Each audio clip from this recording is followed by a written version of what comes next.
Programme میں ایک بار پھر سے خوش آمدید. اور جو وعدہ کیا تھا ناظرین سے کہ آپ ہماری اسکرینز پر دیکھیں گے پاکستان کے سابق انٹرنیشنل پلیئر سعید آزاد صاحب، جنہوں نے نہ صرف انٹرنیشنل مقابلوں میں شاندار پرفارمنس کا مظاہرہ کیا لیکن دوسری جانب فرسٹ کلاس کرکٹ میں بھی پاکستان کا ایک بڑا نام، اور ان کا تعلق بھی زون 4 سے ہے. جناب بڑا اچھا لگا آپ سے گفتگو کر کے. متعدد مرتبہ تو انٹرویو کر چکے ہیں آپ کا، لیکن وہ ٹاپک مختلف ہوتا ہے، لیکن آج کا ٹاپک مختلف ہے. کوشش کروں گا ان ٹاپکس پر بھی آج گفتگو کروں، لیکن سب سے پہلے جو کاوش آپ کی ہے، جس طریقے سے عبدالستار صاحب نے کہا کہ یہ تمام تر چیزیں ایک جانب جاری و ساری ہیں، لیکن سعید آزاد صاحب کا بڑا کردار ہے. وہ کوشش کر رہے ہیں، وہ کاوش کر رہے ہیں، لوگوں کو انگیج کر رہے ہیں، نوجوانوں کو انگیج کر رہے ہیں، متوسط طبقے کو انگیج کر رہے ہیں. کتنا مشکل کام ہے یہ؟ بسم اللہ الرحمن الرحیم. تابش، پہلی چیز تو یہ کہ تم یقین کرو، آج میں تم سے جو بات کر رہا ہوں مجھے خوشی کس بات کی ہو رہی ہے، اس لیے کہ میری فیلنگز یا میری اپروچ ینگسٹر کے لیے ہوتی ہے. اور تم بھی ابھی نیا اسپورٹس میں اینکرنگ میں آئے ہو اور تم اتنا اچھا فلوئنٹلی بول رہے ہو اور اتنی اچھی تم نالج رکھتے ہو. ابھی میں سن رہا تھا تمہاری باتیں، تمہیں بہت اچھا کانفیڈنس ہے. پہلی چیز تو کہ ویری ویل ڈن. اچھا، دوسری چیز یہ کہ میں یہ سب عبدالستار صاحب کا شکریہ ادا کرتا ہوں، اس لیے کہ عبدالستار صاحب کا تعلق بیسیکلی میرے دو ڈھائی کوٹلی لوائن جو کشمیر پریمیئر لیگ کا تھا، تو انہوں نے مجھے کوچ بنایا تھا. جب سے ان سے میرے خالد ضیاء صاحب اور اپنے عبدالستار صاحب نے ان کے ساتھ 2-3 میں نے ٹیپ بال کے بھی ایونٹ کیے، تو میں نے دیکھا کہ ان کے اندر اللہ نے بہت ایسی صلاحیتیں دی ہیں. خدا داد صلاحیت نہیں ہوتی جو کہ کچھ کرنا چاہتے ہیں، آخرت کے لیے بھی کرنا چاہتے ہیں، دنیا کے لیے بھی کرنا چاہتے ہیں، اور اچھی سوچ کے مالک تھے. تو میں جس جگہ میں رہتا ہوں، ماڈل کالونی مسافاتی علاقہ ہے، بہت غربت ہے وہاں.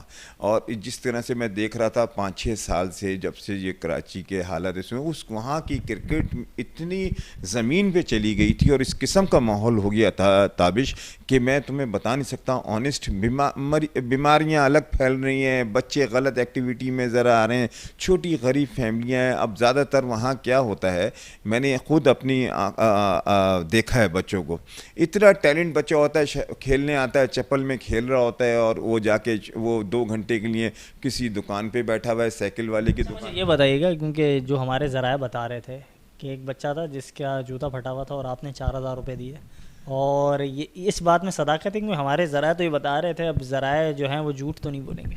نہیں، پہلی چیز تو ہے کہ میں تھینک یو ویری مچ. تمہارا ذرائع بالکل صحیح ہے، ذرائع صحیح ہے، مگر میں چاہ نہیں رہا تھا کہ آپ میرا نام لیتے، اس لیے کہ یہ ٹی وی پہ تمہارے اب ماشاء اللہ چینل اتنا اب امپروو کر گیا کہ ہر آدمی کہے گا یہ 4,000 کی بات نہیں تھی.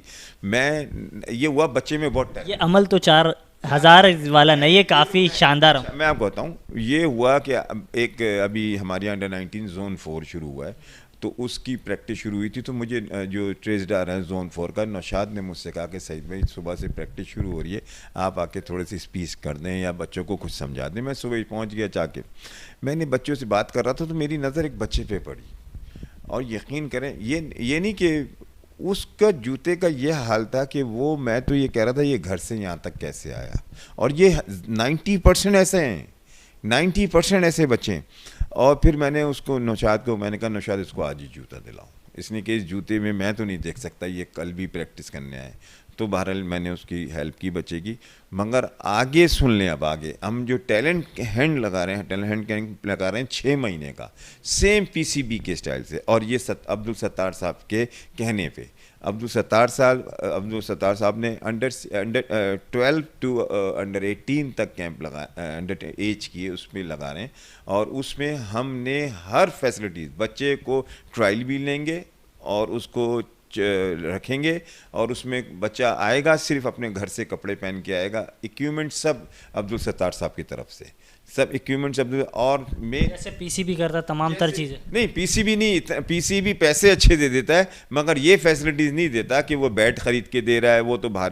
مگر عبدالستار صاحب نے کہا کہ نہیں، یہ ایریا ایسا ہے کہ یہاں افورڈ نہیں کر سکتے، ٹیلنٹ بہت ہے، تو اس میں ہم نے بیٹس دے رہے ہیں. اب آئیں گے جوتے پہن کے آئیں گے، کپڑے پہن کے آئیں گے، مگر اسٹف جتنا بھی ہے وہ عبدالستار وہ ٹیلنٹ ہینڈ وہ دے گا، وہ اس میں انہی کی طرف سے ہوگا. اور بہت اچھا پروگرام ہے. اچھا میں ایک چیز، یہ بھی میرے لیے بھی چیلنج تھا. اس لیے چیلنج تھا کہ جب یہ جتنا بھی پروگرام ہوتا ہے کہ ستار بھائی یہ کہتے ہیں کہ یا خالد ضیاء بھائی دونوں یہ کہتے ہیں سعید آزاد آپ پروگرام بناؤ، تو میں جب پروگرام بناؤں گا تو پھر مجھے تھوڑا بہت تو الحمدللہ پاکستان پلیئر ہوں تو مجھے آئیڈیا ہے، اور اپنے علاقے کا بہت زیادہ آئیڈیا ہے کہ وہاں کس قسم کی پریشانیاں ہیں، مشکلیں ہیں. تو الحمدللہ جو میں کوشش کرتا ہوں، اور اس میں کوئی شک کی بات نہیں، خالد ضیاء آپ سعید بھائی مجھے یہ بتائیے گا کہ جس انداز سے ماضی میں آپ نے پاکستان کے لیے کرکٹ کھیلی، اب کئی ناموں کو تیار کرنے کی کوشش کر رہے ہیں، وہ سفر مشکل تھا، یہ سفر مشکل ہے؟ اچھا، وہ والا سفر کی تھوڑی سی میں تمہیں اس کی بیک گراؤنڈ بتاؤں گا. سفر تو یہ مشکل ہے اس لیے کہ اس میں نیکی کی نیت ہے، اس میں جو فیلنگز ہیں نا آخرت کی ہیں. اس لیے آپ کو میں حدیث سنا دیتا ہوں ایک، اور حضور صلی اللہ علیہ وسلم نے فرمایا کہ 3 چیزیں بات کرو، مسجد، مدرسہ، میدان. جب میدان میں بات کرنے کو کچھ کہا ہے تو اس کا مطلب یہ کہ حضور صلی اللہ علیہ وسلم نے کوئی نہ کوئی ہے نیکی، تو ہم میدان میں بات کریں گے، میدان میں بچے، غریب بچے آگے کھیلیں گے، یا کچھ بینیفٹ. ٹوٹلی میرا ستار بھائی کا، خالد ضیاء کا یہاں یقین کریں صرف یہ ہے کہ اس علاقے میں تھوڑی خوشیاں آئیں اسپورٹس کی شکل میں. اچھا مجھے یہ بتائیے گا، مسلسل ہم تو کیونکہ صحافتی فرائض سر انجام دیتے ہیں، ایک چیز ہم نے بھی نوٹ کی ہے، وہ یہ ہے کہ موسیٰ آزاد جو آپ کے صاحبزادے ہیں، وہ زبردست انداز سے بیٹنگ کا مظاہرہ کرتے ہیں. کیا وجہ ہے؟ وہ آپ ہی کے نقش قدم پر ہیں یا پھر کسی اور کو بھی فالو کر رہے ہیں؟ اچھا نہیں، ایسا نہیں ہے. دیکھیں، میں چاہتا ہوں میرا بیٹا کرکٹ کھیلے. اس وقت یہی پاکستان میں کوئی بھی پیرنٹس نا، پاکستان کیا میں کہتا ہوں، پیرنٹس فیور کریں نا بچے کو تو خون میں اس کا آتا ضرور ہے کچھ نہ کچھ. ایسا نہیں ہوتا. بزنس مین کا بیٹا بزنس مین اچھا ہوتا ہے. کہ آپ کے والد صاحب ایکٹر تھے؟ ڈیڈی ایکٹر بھی تھے، اور سب سے بڑی مجھے جس چیز کی پراؤڈ، اعظم صاحب کے ڈرائیور کے ساتھ تھے، باڈی گارڈ ڈرائیور تھے. اور ڈیڈی اچھی ڈیڈی بھی بہت شوقین تھے کرکٹ کھیلنے کے.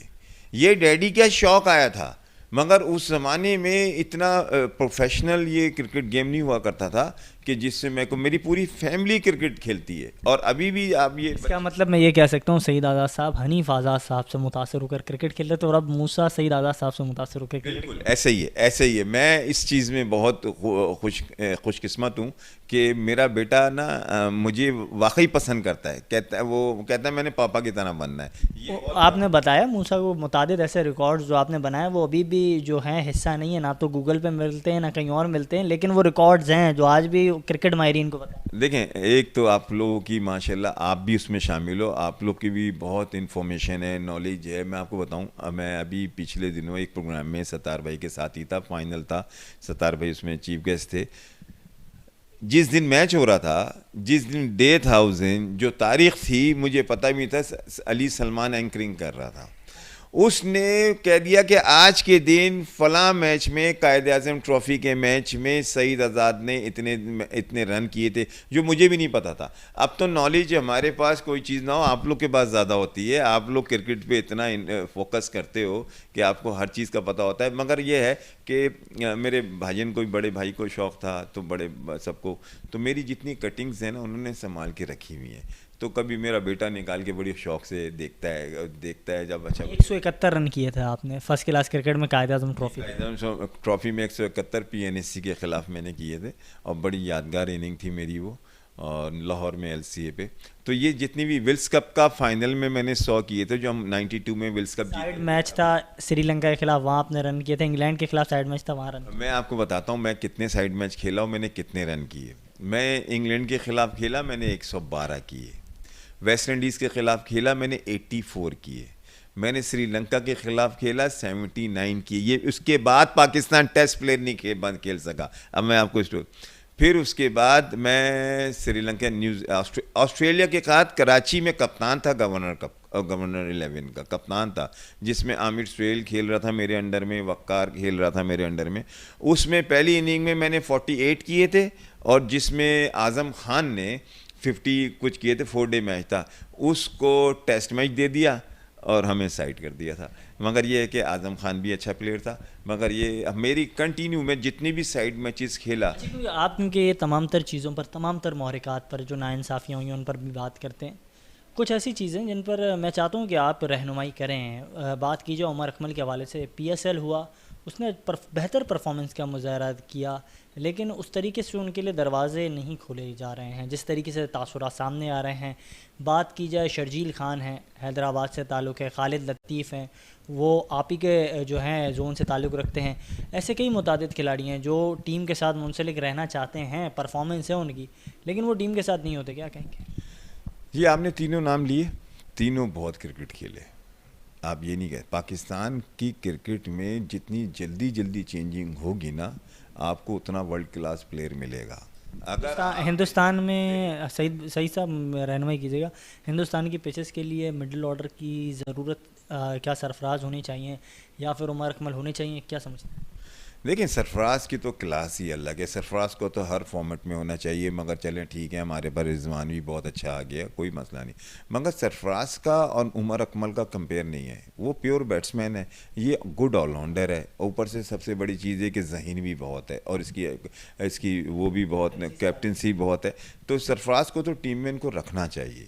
ٹیسٹ کرکٹ میں بھی رکھنا چاہیے، ون ڈے کرکٹ میں بھی رکھنا چاہیے. چلو میں یہ مانتا ہوں کہ T20 میں آپ کے پاس جگہ نہیں بنتی ہے، کہ حارث ینگسٹر ہے وہ بھی وکٹ کیپنگ کرتا ہے اور رضوان بھی ہے، تو یہ صحیح ہے. مگر سرفراز کو آپ کو ابھی رکھنا چاہیے ٹیم میں، اور اچھا کپتان رہا ہے. اور اچھا بابر اعظم کی کپتانی کو لے کر کافی سوالات کھڑے ہو رہے ہیں. بابر اعظم کی کپتانی کے حوالے سے ہم نے دیکھا PSL کے آغاز سے ہی سب سے پہلے باسط علی صاحب نے کہا کہ شاہین شاہ آفریدی کے اندر سب سے اچھی بات یہ ہے کہ وہ اپنے کو کپتان نہیں سمجھتے. پھر ایک نجی ٹی وی چینل میں گفتگو کرتے ہوئے عاقب جاوید نے کہا کہ جس انداز سے شاہین نے کپتانی کا مظاہرہ کیا PSL کے دونوں ایونٹس میں 7 اور 8 میں، ان سے بہتر کپتان آپ کو T20 میں کوئی نہیں مل سکتا. ہمارے ہی پروگرام میں معین العتیق صاحب موجود تھے، انہوں نے کہا کہ موقع دینا چاہیے شاہین کو بھی.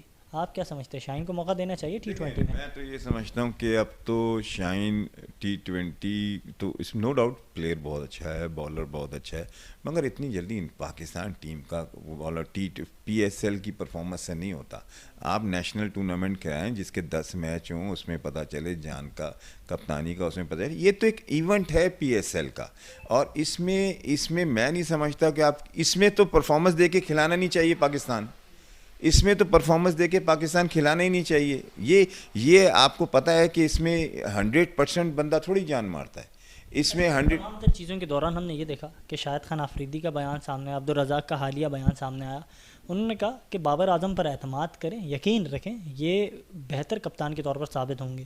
یہاں تک کہ نجم عزیز سیٹھی جو موجودہ چیئرمین PCB ہیں مینجمنٹ کمیٹی کے، انہوں نے بھی کہا کہ بابر میرے کپتان ہیں. آپ کیا سمجھتے ہیں، بابر آپ کے ہی کپتان ہیں؟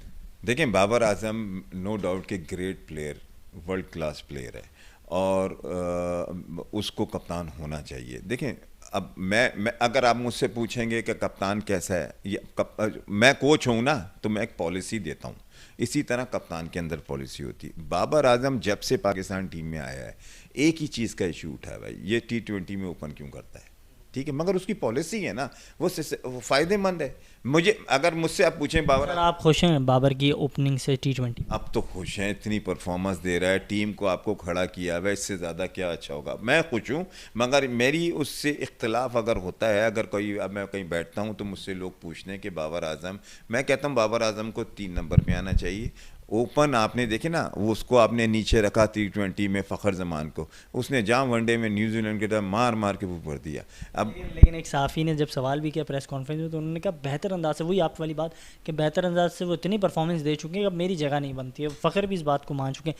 میں اس حوالے سے آپ کی جو ہے رہنمائی چاہوں گا کہ محمد عامر کی جانب سے مسلسل بیان بازی کا سلسلہ جاری ہے. کیا وہ اپنی جو بین الاقوامی کرکٹ ہے اس سے خود دستبردار ہو گئے ہیں اور وہ بیان بازی ہی کریں گے؟ دیکھیں اب تو میں نہیں سمجھتا عامر کی جگہ بنتی ہے. اب اس کو خود چپ ہو جانا چاہیے. بہت بڑا بولر تھا اور اس نے بڑی عزت کمائی ہے. اب دیکھیں اب ایسا ایکسٹرا آرڈنری وسیم اکرم نہیں ہے وہ کہ وہ باہر ہو گیا. اب اس کے لیول کے پلیئر آ گئے ہمارے پاس 19-20 ہیں، مگر وہ اچھا بولر تھا. اس کے ساتھ انہوں نے وقار یونس وغیرہ نے زیادتی کی، خود ہی چھوڑ کے گیا. اب کرکٹ کے لیے ٹائم ہوتا ہے. اب میں سمجھتا ہوں اس کو سینئر ہونے کے ناطے چپ رہنا چاہیے، دوسرے لڑکوں کو گائیڈ کرے. آخری سوال سے کروں گا کہ ہندوستان کی جانب سے مسلسل ہم دیکھ رہے ہیں مختلف بہانے جو ہے سامنے آ رہے ہیں. پہلے سیاسی رنگ دینے کی کوشش کی ایشیا کپ کو, پھر سیکیورٹی کی وجوہات سامنے لائی, یہاں تک کہ کوشش کی جا رہی تھی, کسی طرح سے قائل کیا جا رہا تھا کہ دیگر ممالک جو ہیں وہی پاکستان آئے, لیکن جب انہوں نے اس حوالے سے یقین دہانی کر دی بظاہر ای میل, تو اب کوئی جواز نہیں ہے. تو ہائیبریڈ ماڈل جو ہے کوشش یہی ہے کہ وہ کسی نہ کسی طرح سے تسلیم ہو جائے گا. تو پاکستان اور ہندوستان کے درمیان کوئی بھی بین الاقوامی مقابلے ہوں گے تو وہ ہندوستان میں ہوں گے, پاکستان وہاں جائے گا, لیکن پاکستان وہ نہیں آئیں گے, وہ نیوٹرل وینیو پہ کھیلیں گے. تو ہم ہمیشہ سے اسی طرح جو ہے پاکستان کی کرکٹ کو دیکھیں گے ہندوستان اور پاکستان کے درمیان. دیکھیں اب ٹائم بہت چینج ہو گیا. آپ کو ایک زمانے میں ایک بات بتاؤں, انڈیا کی مارکیٹ بہت اوپر چلی گئی ہے. اب ہماری جیسے ہماری نظر میں بنگلہ دیش سری لنکا ہے نا, تو انڈیا کی نظر میں پاکستان بھی ایسا ہی ہے. پاکستان وہ مجھے بتائیں کہ وہ یہاں آئے گا تو ہماری تو مارکیٹ اٹھ جائے گی کہ وراٹ کوہلی کے ایڈ بن جائیں گے اور اس پر ٹائز میں ہمارا پلیئر جا کے وہاں کا مارکیٹ والا لے گا نہیں. اب دیکھا جا رہا ہے پیسہ. اب یہ اب چھوڑ دیں, اب انڈیا کے سامنے ہم کچھ بھی نہیں ہیں. پیسہ کمانا ہے, اس میں پیسہ کماتے ہیں. اور ہاں وہ گڈ لک ان کی ہے کہ ان کی مارکیٹ اتنی بڑی ہے. وہ یہ کہہ کے کر دیتے ہیں کہ گورنمنٹ نہیں آنے دے رہی, مگر ان کا مین مقصد یہی ہے اب ایک تو پریشر ڈالیں ہمارے پہ, اور پاکستان کی انڈیا کے سامنے میں آنیسٹ بتا رہا ہوں, آپ یہ سمجھتے ہیں کہ پاکستان ہماری نظر میں بہت بڑا ہے. آپ کے پاس اس وقت بابر اعظم کے علاوہ کون سا پلیئر ہے جو انٹرنیشنل مارکیٹ میں آپ کو اوپر لے کے آ جائے مارکیٹنگ کے حساب سے؟ کوئی بھی نہیں ہے. انڈیا کے پاس تو 6 پلیئر ایسے ہیں کہ ان کی صرف ہماری پوری ٹیم کے اتنا وہ نہیں ہوتا جتنا ان کا وہ ایڈورٹائز میں پیسہ کما لیتے ہیں. تو پیسہ انوالو ہے اور وہ اس کا فائدہ اٹھاتے ہیں. ہم انڈیا کے سامنے کچھ بھی نہیں ہے, یہ میری بات یاد رکھیں. پیسہ بہت آ گیا نا, اب یہ کچھ بھی کہتے رہیں. ان کے سامنے ہمارے سامنے جیسے بنگلہ دیش ہے نا, بنگلہ دیش کو ہم یہ ہے افغانستان ہے, اسی طرح انڈیا ہمیں یہی سمجھتی ہے. ہم یہ سمجھتے رہتے ہیں کہ انڈیا کو سوچ کے انڈیا ہمارے ساتھ زیادتی کر رہی ہے. اب یہ مارکیٹنگ کا کھیل ہے, اب یہ وہ والا کھیل نہیں ہے. ہاں اس میں وہ ہم لوگ ہمارے جرنلسٹ یہ کہہ دیتے ہیں کہ ان کی حکومت نہیں چاہتی, یہ نہیں چاہتی. وہ کہتے ہیں پاکستان سے کھیل کے فائدہ کیا, پیسہ تو کمائیں گے نہیں.